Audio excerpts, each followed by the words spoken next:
我是皇上的白月光，但他爱上了我的替身。我怀胎3月，他灌我喝下堕子汤，我的血流了一地，疼得钻心。他笑着哄我，乖，生过孩子就不漂亮了。若我不漂亮，就不像失踪的方婉了。后来我重活一世，当众烧掉他与我的订婚书。我祝他和方婉郎情妾意，百年好合。他却说非我不娶。大家好，欢迎收看达达听书。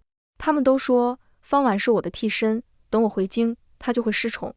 半年前，沈玉安外出打猎，在山间救下迷路的方婉，一眼定情。我远在江南养病，都听说太子爷爱上一个孤女，整日捧在手心里宠着。沈玉安给我写信，叫我别误会。他说方婉是个有趣的人，脑袋里装的都是稀奇古怪的东西。他爱自由，嫁人生子不是他的追求。过段时间他就要离开京城了。厚厚的一沓信，沈玉安没问过我一句，病好没好，伤疼不疼。字里行间全是方婉。回京那日，沈玉安没来接我。我去了趟太子府，倒要看看他在忙什么，忙到把我都给忘了。我到时，方婉正凑在沈玉安跟前，分着吃他手里的点心。两人挨得很近，鼻息交缠，唇间不过咫尺。沈玉安的耳尖泛起粉色的红，我的心突然揪着疼了一下，眼睛又酸又热。我攥了攥手，笑着问：太子府穷的就剩一块点心了，这样掰着吃，够不够塞牙缝？沈玉安猛地抬头，看清是我，又惊又喜。他问我：刘瑾，你怎么突然回来了？我反问：我给你写的信，你没看？他愣了愣，还没开口，方婉突然插话：是不是上个月送来的那封？那天你急着陪我出门，把他的信丢在一边，后来也忘了看，是不是？他转头笑眯眯地跟我赔罪，不过这也不是什么大不了的事，南姑娘，我跟你说句抱歉，你别怪殿下。你不知道，他就是个糊涂虫，整日丢三落四。沈玉安拍拍自己的脑袋，装着叹气：姑糊涂，都是谁害的？你日日往外跑，姑不管你，你早丢了800回了。两人你看着我，我看着你，四目相对，全是亲密无间。我站在这里真多余啊。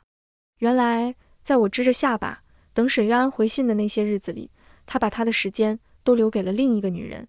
我把自己闷在房里好几天，沈玉安日日都来，我日日不见。他让人传话说白马山上的桃花开了，从前说好一起去看的，他在等我。若我不去，他就一直等着。母亲将我从榻上拽起来，把我塞进马车，逼着我去见他。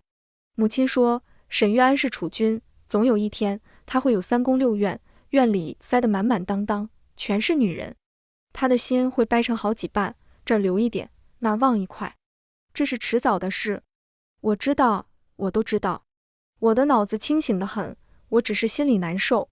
从前沈玉安说这辈子就爱我一个，我也是当笑话来听。可是我得要他明白，我是他未过门的妻子，预备的太子妃，未来的皇后。他身边的女人来来往往，可以，但要是有人想骑在我的头上，那是做梦。沈玉安不能给我完整的爱，那就给我绝对的权利和尊重，也是好的。马车摇摇晃晃往山上走，我心里这么想着，抬手抹掉脸上的眼泪。沈玉安在半山腰等我，天上飘着小雨，他也不打伞，苦哈哈的装可怜。他从怀里掏出一个盒子，神秘兮兮的跟我摇耳朵：你不是一直喜欢母后的紫云镯吗？快拿着，姑给你偷来了。他把盒子往我怀里塞，我气得笑出声，在他胳膊上拧了一把，把他拽进伞底下。沈玉安笑眯眯地凑过来，捧着我的脸细细地看，他拇指轻轻蹭着我的眼尾，仿佛我是什么脆弱的宝贝，稍用力就会弄碎。哭过了，是不是？眼睛都红了，跟兔子似的，赶明儿姑送你一车胡萝卜啃啃。我喜欢他这样珍重地对待我，也喜欢他说俏皮话逗我笑。天边滚了道响雷，沈玉安突然不说话了，盯着黑压压的云皱了皱眉。之后他一直在走神，他为我撑伞，伞歪在一边，露出我半个肩膀，他也没发现。直到身后传来一阵急促的马蹄声。太子府来人说方婉要走了，他正在收拾行李，马上启程，谁都拦不住。沈玉安才回神骂道：让你们看着他，一帮废物。他最害怕打雷，大下雨的，他要去哪里？胡闹！电闪雷鸣的天气，风这样冷，我的鞋子湿透了，寒气顺着脚底往上爬。沈玉安不在意，他心里想的只有方婉。他在想他讨厌下雨，害怕打雷。我心里酸酸的，有时候我真恨自己不是根木头。沈玉安问我，刘景，方婉没处可去，姑去瞧瞧她，你自己下山可以吗？我笑着反问，我说不行，你就不去吗？沈玉安喉结微动，捏捏我的脸，哄我说，姑知道你最乖最懂事，别说气话。他把伞塞进我手里，翻身上马，影子很快消失在雨里。我没再留他，要走的人是留不住的。我一个人撑着伞，在桃花林里走了会儿。雨下得很急，枝头的花都被打散了，碾在鞋底，揉成肮脏的泥。从前看着很美的景色，忽然就觉得好难看，再也不喜欢了。那一天，沈玉安和方婉在城中拉扯，弄得人尽皆知。所有人都说太子爷好像是真心喜欢方姑娘的，不然怎么会为了挽留她，把自己的未婚妻扔在白马山上不管了？白马山上多危险啊，大老虎吃人，一口一个。从前他们说南流井是太子爷心尖上的白月光，现在他们说白月光也不过如此。华月把传言一字不漏地说给我听，骂道：我瞧那方姑娘就是故意的，什么时候走不成，偏要挑着太子爷跟姑娘去玩的时候。大街上拉拉扯扯，他还有脸哭，说什么受够了当替身，他知道自己不招人待见。如今姑娘回来了，他趁早自己走，免得别人开口赶人，他要脸。说着说着，他还晕过去了，不偏不倚，就倒在太子爷怀里。好些人都看见了，这会儿倒不要脸了，呸！我把手里的鱼食抛进池塘，静静听着。华月气得直转圈，在我耳边念叨：姑娘，您就真由着他折腾，不管管。管是要管的，不过不着急。方婉倒是巴不得我立刻出手收拾他，等我背上善妒跋扈的名声，他可高兴了。我南家世代簪缨，就凭他也想让我家的门楣挂上污点，他不配。我与沈玉安婚期将近，等我入主东宫，就抬他做太子侍妾。到时候关门打狗，是是非非，就是咱们东宫的家务事了。沈玉安带着方婉来的时候，我正在池塘边晒太阳，他挨着我坐下，轻轻碰碰我的肩膀。我扭头递给他一个客气的笑脸，他有些陌生地看着我，片刻后问我：刘景，你生姑的气了？我讽刺他：怎么会呢？殿下不是说了，我最乖最懂事。沈玉安慌了，他大约是想起13岁那年，他惹我生气，我当时笑嘻嘻说没事，他就没当回事。后来半年里他做什么我都说没事，倒是将军家的小儿子，常常惹得我破口大骂，追着打。沈玉安心里难受了，把我堵在墙边，非要我骂他打他。刘景，你怎么不对姑发牢骚了？你是不是不喜欢姑，喜欢别人了？你快点骂骂姑，姑怎么心慌的厉害？沈玉安，我的坏脾气金贵着呢，想让我为你难受，你配吗？那一年，沈玉安差点弄丢我跟他的婚事，他追在我屁股后面哄了我好久，做小伏低。我哭着骂他那天，他高兴地多吃了2碗饭。沈玉安从小就是个贱骨头。方婉在一边瞧着沈玉安为我着急，笑眯眯地凑上来：南姑娘，你就别生气了，殿下心里装的全是你，谁也抢不走他。我今日来就是跟你道别的，我回去就走，只要你跟殿下好好的，我怎么样都行。沈玉安拧着眉头问他，说好不走了，你怎么总是说话不算话？方婉对他冷下脸：我不走留着干嘛？你为了别的女人日日给我摆脸色，你觉得我惹他不高兴了，你就对我爱搭不理。既然我在这儿他就不高兴，那我走不就行了吗？我凭什么受你们的气？就因为你们有权有势，就不拿我当人看，你们凭什么欺负我？我宁愿死，也不受你们的委屈。他说着，转身要往池子里跳，我一把扯住他，狠狠甩了他2巴掌。我不理你，你倒蹬鼻子上脸，凭着一张嘴造谣生事，谁欺负你了？如何欺负你了？来，我听你说说明白。想死在我南家，你看看你自己够不够格？方婉冷冷一笑，突然拽着我一起跳进水里。我不会游泳，手脚胡乱地拍着，身子越来越沉，呛了好几口水。混乱中，沈玉安一把抓住我，他冷脸把我丢给身后跟来的人，转身游向方婉。后来发生的事，我都浑浑噩噩的，只记得沈玉安拖着方婉上岸，哭着求他醒一醒。方婉呕出好几口水，恢复些神智，拽着沈玉安的衣服，跟他一起哭了。他埋怨他，我在你心里永远都排在他后头，你知不知道刚刚我有多害怕？你明明知道他身边有那么多人去救他，可是你还是丢下我，先去找他了。我死心了，殿下，你放我走吧。沈玉安紧紧地搂着他，他跟他保证，别走，你别走。姑答应你，以后丢下谁也不会丢下你了，好不好？落水后，我开始发烧，每夜梦魇缠身。我梦见我和沈玉安成亲了，大婚那日，他一直不高兴。等到后半夜，他冲进洞房，粗鲁地扯掉我的盖头。他把手里的信甩在我脸上，是方婉写的。他说他走了，我再也不用瞧他不顺眼了。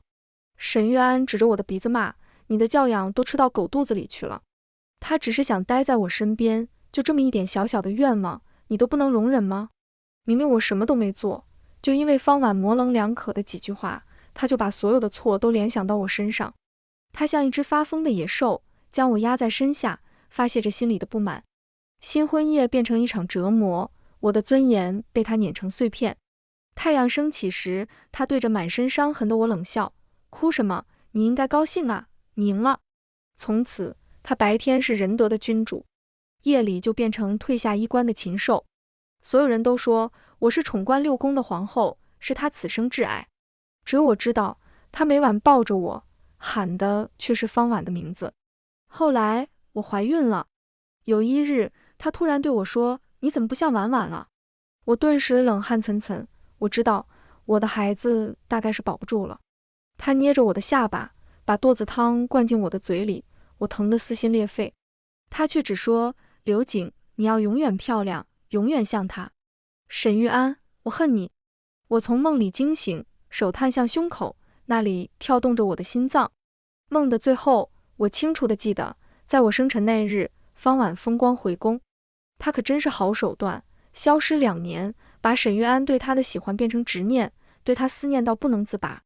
他回来了，立刻就变成他失而复得的宝物，再也没有人能取代方婉在沈玉安心目中的地位。我死的那天，天上飘着大雪，方婉拔走我头上的玉簪，她笑着把它摔碎了。那是母亲留给我的遗物，是我可悲的生命里最后一点念想。我脑子里紧绷的弦就那么断了。我举着剪刀冲向方婉，扎破她的手臂。下一刻，一支箭贯穿了我的胸口。沈玉安站在远处，他握着弓，亲手射杀了我。我猛然惊醒，梦里的疼都是真的啊！我攥着胸口的衣料，崩溃大哭。母亲急得抱紧我，心疼得直掉眼泪。我哭喊着，我不嫁了，我不嫁了，我不要沈玉安了。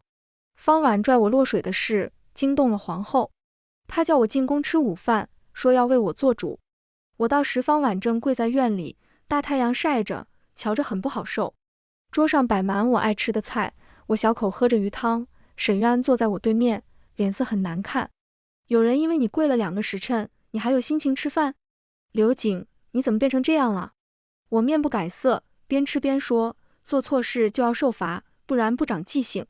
沈玉安眯了眯眼，咄咄逼人地质问我，方婉言语不检，举止失礼，他有他的错处。可是刘瑾，他拖你下水，是不是因为你辱骂他，殴打他？我放下碗筷，平静地看着他，点头说是。他笑着问我，既然你们都有错，为什么只有一个人受罚？难道就因为你姓南，他姓方？他明地说我仗势欺人。我反问，那依太子殿下的看法，该怎么罚我才好？我把脸伸出去，让他打回来可好？沈玉安垂下眼，声音放缓些，刘瑾，你明明知道姑不是那个意思。皇后慢悠悠开口，你们2个都快成亲的人了，何必为了一个无关紧要的女人吵成这样？太子，那个方婉心思重又恃宠而骄，你若不想日后家宅不宁，就离她远点。我喝掉碗里最后一口汤，放下勺子，掏出我与沈玉安的订婚帖，薄薄的一张纸，曾经寄托着我所有的少女情思。我不曾犹豫，将它扔进汤锅里，那张纸片刻就被浸湿，毁得面目全非。沈玉安立刻去捞，他的手被热汤烫成淡淡的粉色，订婚帖像烂泥一样软塌塌地挂在他的手指上。他眼里有一点泪光，压着火气问我：南流景，你疯了是不是？我不理他，只是跪在地上向皇后叩首。姑姑，我与父母已经商量好了，从前定下的亲事还是算了。姑姑，父亲说从前他没能护得住你，如今他不想南家的姑娘再受苦了。我悔婚那天，沈玉安一路沉默着跟着我到南府大门。我进门前，他终于开口：刘景，姑这里可不卖后悔药。我头也不回地告诉他，绝不后悔。我和太子婚事告吹的事很快就传遍京城，母亲每天守着大门，看哪家富贵公子赶来提亲。等了月余，也没人来探门槛。京城的公子哥都在看沈玉安的脸色，他把我变成一个笑话。我娘气得天天在家骂我爹，爹爹没办法，只好给远方的老朋友写了封信，管他借个儿子来与我相看。来人叫陈锦仪，是江北陈氏的嫡支，他家祖宗是开国大将，200年的名流世家，手里握着太祖御赐的丹书铁券，连皇上都得敬让3分。母亲把陈锦仪夸得天花乱坠，说他温文尔雅，能文能武，最重要的，他是世间不可多得的美男子。其实这些都不重要，我对爱情已经不抱幻想，爱会让人受伤。我对陈锦仪的期待仅限于他父亲是陈家家主，而他是嫡长子。若我与他能成，日后便是整个陈氏的当家主母，太祖恩赐，见到皇上都不必跪了。想想都高兴。相看那日，我们在大相国寺见面。陈锦仪一身胭脂红的袍子，前襟点缀着孔雀羽毛，奢华到让人挪不开眼。她确实是美若天仙，如果扮上女装，大约我都要自愧不如。母亲笑得牙花都露出来了，一路走一路夸，偶尔问几个刁钻的小问题，陈锦仪也都滴水不漏地答上了。她实在是太完美了，完美的不真实。我有点慌，就想扯下她的面具瞧瞧，她背后长着怎样的嘴脸。午饭时，母亲找了个极其拙劣的借口，匆匆离场，留下我跟陈锦仪培养感情。她的马车刚走，陈锦仪脸上的笑就落了下去。她不笑的时候，像个冷心肠的菩萨，我与她之间顿时生出无限长的距离。她刚刚果然是装的。你不记得我了？陈锦仪挑眉问我。小时候，你把我堵在墙角，揪着我的耳朵叫我小娘们儿，你忘了？你敢把我忘了？娘啊，她的表情好吓人。我模模糊糊地想起来，我8、9岁那年，跟刘将军家的小儿子打架打输了。他身边总是跟着一个白白净净、瘦瘦小小的豆芽菜，2个人关系很好。我就非常卑鄙的把那个豆芽菜抓来，逼着他叫我姐姐祖宗，还对他言语羞辱，以泄心头之恨。我小时候确实有一段时间背着爹娘净干些人嫌狗不待见的事儿，可混账了。后来我也想过要找他道歉，但他已经不在京城了。再见面，他变成又高又大的陈锦仪，除了漂亮，哪还有半点豆芽菜的样子。想起母亲刚刚说我贤良淑德、优雅端庄，生来就随他，我尴尬的脚趾抠地，再也待不下去了。我想不用道别了，最好是再也不见。我转身就要跑，后领却被陈锦仪勾住。他低头在我耳边笑：姐姐，我让你走了吗？落日前，陈锦仪送我回家。我完全看不穿他的心思，心里忐忑，眼看到了家门口，我抬起屁股就想跳车。他手臂一伸，揽着我的腰，把我拽进怀里。陈锦仪挑起眉梢，戏弄地问我：这么着急，你很怕我？有一点，毕竟我已经打不过他了。他笑话我，所以说小时候为什么那么坏？他离我太近，香气扑鼻。我又羞又恼，刚想骂他，车帘突然被人用剑挑开。是沈玉安。他半垂眼帘，剑光折射在他的侧脸，照出阴狠的神态。他平静地开口：南流景，谁教你投怀送抱，还要脸不要？下车。陈锦仪偏偏笑着搂紧我，他把下巴搁在我的肩上，眼尾瞥向沈玉安，挠痒一样低声说：别动，动了你就输了。那一天，沈玉安和陈锦仪在我家门前大打出手。京中又有人说，白月光到底是白月光，便是不爱了，也容不得别人染指。我与陈锦仪相看的事，也弄得人尽皆知。这下我真是被架在火上烤了。母亲一日问我8遍，陈锦仪瞧不瞧得上我？我只说，谁管他瞧不瞧得我，怎么不问问我瞧不瞧得上他？母亲一巴掌拍在我的后脑勺上，哪轮得上你挑3拣4？如今我的情况确实不容乐观，世上统共也没几个人敢娶我，其中一个还因为我小时候嘴欠，把他给得罪了。母亲拉下老脸给陈锦仪去了封请帖，借着长辈的名义，请他到家里坐坐。他没回信，没把我们南家放在眼里。母亲气病了，我跟母亲说，这辈子大不了就不嫁了，待在他身边做老姑娘也不错。她笑着点头，抡起棒槌，追着我满院跑。贵妃生辰时，皇上把宴会设在南湖的画舫上，并邀城中公子小姐与他作伴。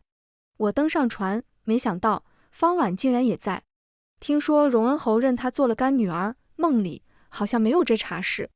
不过沈玉安为了他跟我闹得分道扬镳，明眼人都知道方婉是科上好的棋子，所有人都在等着看我和他会闹出怎样的热闹。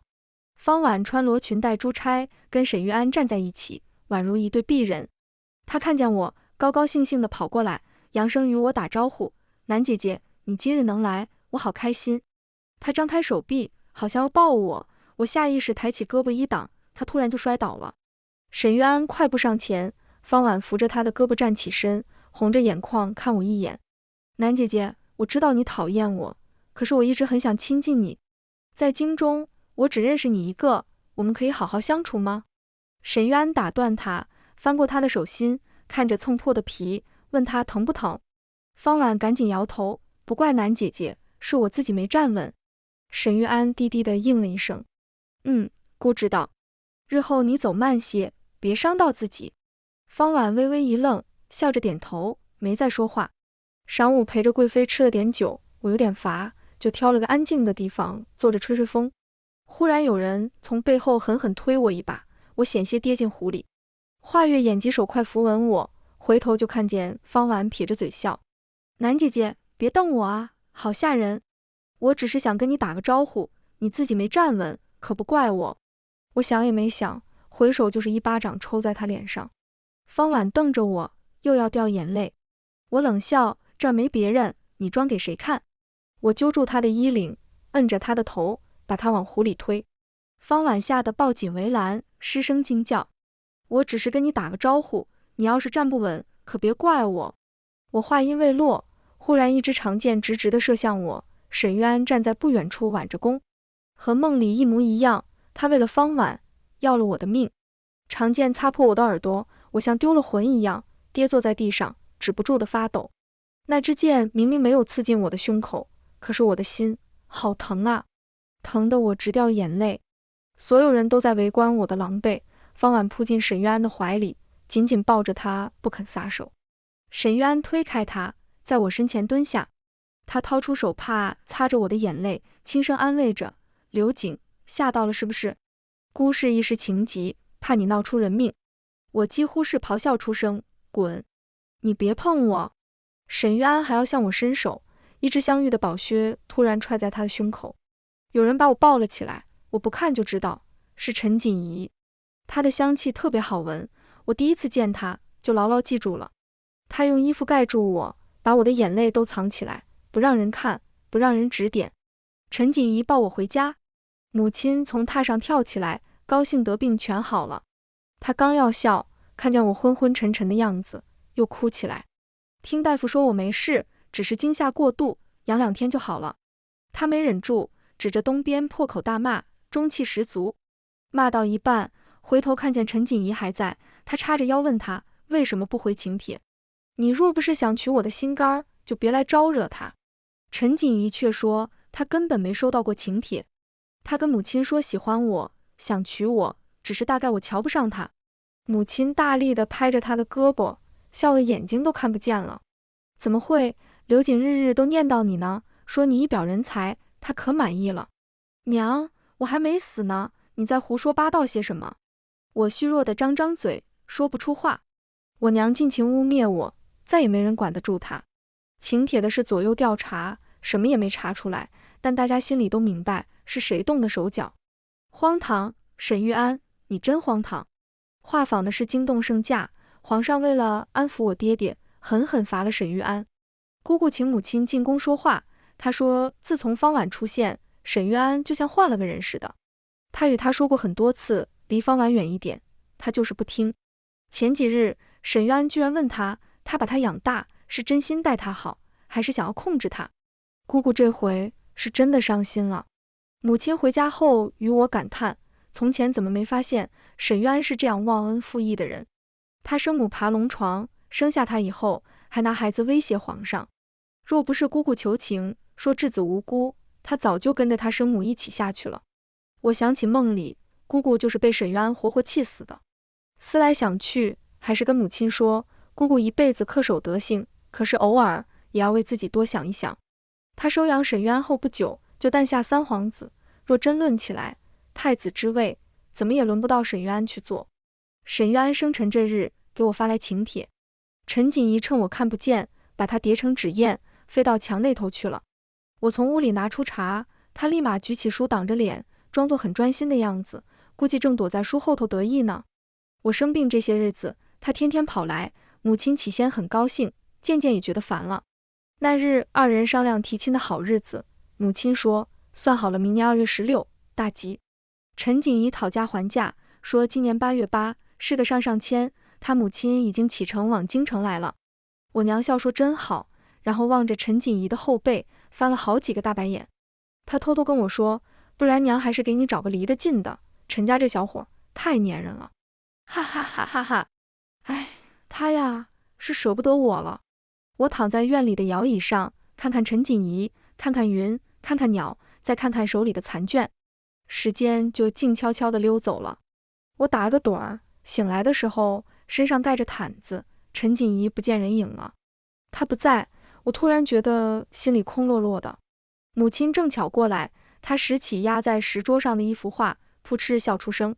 我凑过去一瞧，看见画里的我歪在摇椅上，睡得口水直流，嘴边还提着小字烧鹅烧鹅。母亲笑得停不下来，我的脸蹭地烧起来，嘟嘟囔囔地骂陈锦仪人呢。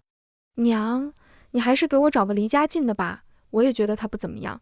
母亲摸摸我的头发，又摸摸我的脸。他呀，给你买你做梦都想吃的烧鹅去了。他笑着笑着就红了眼圈，欣慰地感慨，我就知道我闺女是个有福气的。我出门接烧鹅，跟沈玉安撞个正着。他坐在门前的台阶上，看见我，慢慢起身，拍拍衣摆上的灰。我今天一直在等你，可是你没来。他颓着肩膀，神色落寞。刘景，你不在我身边，做什么都没意思。那天的事，我跟你道歉，好不好？我只是怕你伤到方婉，荣恩侯会找你麻烦。方婉的心也不坏，他只是想和你亲近，你别因为我就对他那么大敌意。我笑了。沈玉安的话停在嘴边，或许是我表情里的轻蔑太明显，他有些受伤地看着我。从前我以为，若我和他告别，一定会有很多话要告诉他，我要让他知道他是如何伤害我，又如何让我心碎。我们10几年的感情是如何被他糟蹋得面目全非。真到了这一天，我想了想，却觉得说什么都是浪费，都是多余。我笑着说，别太自以为是，殿下，日后别来了，陈锦仪看见你会不高兴。说着话，陈锦仪就出现在巷口，他像晚归的良人，懒懒地向我挥手。我朝他跑过去。沈玉安带着哭腔在我身后问，就算姑娶了方婉，你也无所谓吗？是的，我无所谓。沈玉安，省省吧。没过2天，宫中传来消息，说沈玉安跪在殿前，非要娶方婉为妻。虽说方婉如今是荣恩侯府的女儿，但到底她只是一个来路不明的孤女。有些东西需要沉淀，拥有一个头衔，并不代表拥有相应的能力。沈玉安贵为太子，她要娶的不是一个头衔，而是一个贤德的皇后，关乎国体，关乎国运。可是她是铁了心的，在早朝上当着群臣的面跪地不起。皇上只能咬牙答应，否则就是打了荣恩侯的脸面。大婚敲定后，方婉一跃成为京城最受追捧的贵女。我跟她在赏花宴上遇见，她被众人簇拥着，瞧见我，笑眯眯地叫了句南姐姐。8月8日我就要与殿下完婚了，我好开心啊，你快祝福我。不过这回大约是我最后一次叫你声姐姐了，再见面就得你给我行礼，叫我声太子妃娘娘了。8月8，这不是巧了吗？我突然记起梦中那晚洞房花烛，方婉留信出走，拜他所赐，那一夜成了我的噩梦。现在轮到他了。沈玉安大婚那天，我跟陈锦仪订婚的消息也传遍京城。听说他心不在焉，在婚礼上弄错好几个流程。睡觉前，宫中传来回信，说沈玉安和方婉在洞房里大吵一架，他大哭大闹，颜面尽失。我躺在榻上，闭着眼睛听笑话，想着下次见到方婉要怎么戳他痛处。第二日清晨，母亲气冲冲地来找我，说沈玉安昨晚在我家门前守了一夜。如今全城百姓都传疯了，有人说太子荒唐，有人说方婉横刀夺爱，还有人说我心机深重，因为一个沈玉安，搅得大家都面上无光。我怎么都想不到，他居然能这么糊涂。上辈子和这辈子，他都要害死我。姑姑派人来请了几回，让沈玉安回宫，他只当听不见。我家大门紧闭，只能以静制动，省得再闹出点别的荒唐事。母亲生怕影响我的婚事，捂着心口倒在榻上，说不出话。我心疼的恨不得拿刀出去捅了沈玉安。我家屋顶上愁云密布，院外突然有人喊：不好了，陈家郎君跟太子爷打起来了。我手忙脚乱地赶过去，看见沈玉安灰头土脸地倒在地上。陈锦仪长身玉立，白色的袍子不染纤尘，半点没有打架的样子。他垂眼俯视着沈玉安，整个人杀气腾腾。他说：一个草包也敢跟我陈家找不痛快，今日你是太子，明日呢？